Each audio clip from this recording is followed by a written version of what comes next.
કેસનો ગુનો દાખલ કરવામાં આવ્યો છે એ વિગત શું છે, આરોપી કોણ છે, ડ્રગ્સ ક્યાંથી આવ્યું હતું, કઈ રીતે પકડાયો? ગઈકાલે ગાયકવાડ હવેલી પોલીસને એક બાતમી મળી કે એક વ્યક્તિ નામે સૌરભ જોશી ઉર્ફે જંબો એ નશીલા પદાર્થની ડિલિવરી કરવા માટે ગીતા મંદિરથી જમાલપુર ફાયર બ્રિગેડ ખાતે આવી રહ્યો છે.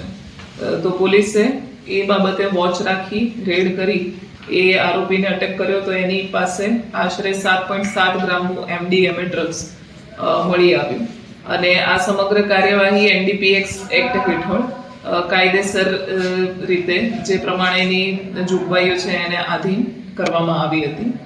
આરોપીનું નામ સૌરભ જોશી ઉર્ફે જંબો છે અને એ મુંબઈનો રહેવાવાળો છે અને એ મુંબઈમાં જ એના એક જે હેન્ડલર છે સંતોષ ભોઈદે જે પણ મુંબઈમાં જ રહે છે એના વતીએ ડિલિવરી કરે છે, એટલે આ પેડલર તરીકેનું કામ કરે છે.